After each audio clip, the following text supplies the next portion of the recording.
Welcome to our channel. Today we how to automate email tracking with Yesware, detailed guide step by step clearly. To start automating email tracking with Yesware, begin by signing up for a Yesware account. Visit the Yesware website and click on the sign up button.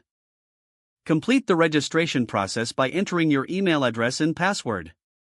Once registered, log into your Yesware account.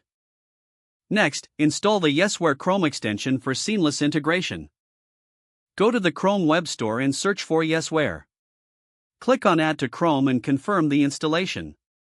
After installing, open your Gmail account where you'd like to use Yesware. You'll notice a Yesware icon in the top right corner of the Gmail interface. Click the Yesware icon to sign in with your registered account. Now, navigate to the Settings section within Yesware.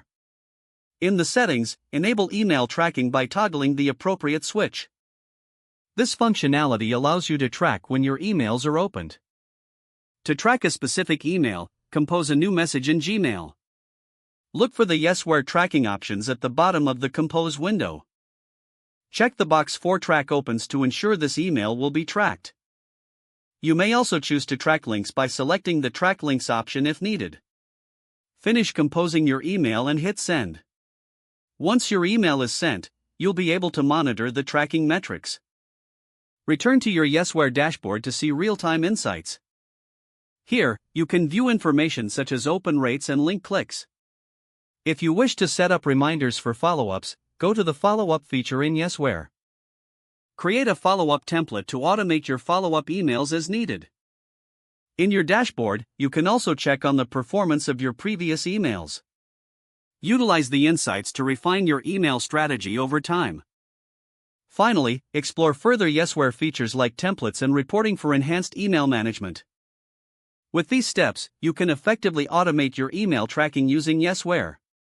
If the page does not load, refresh the browser or try again in a private or incognito window.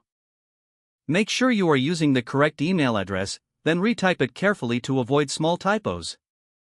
If your password is not accepted, use the reset option and create a new strong password you can remember. Don't forget to like this video and subscribe to our channel for more step-by-step tech guides.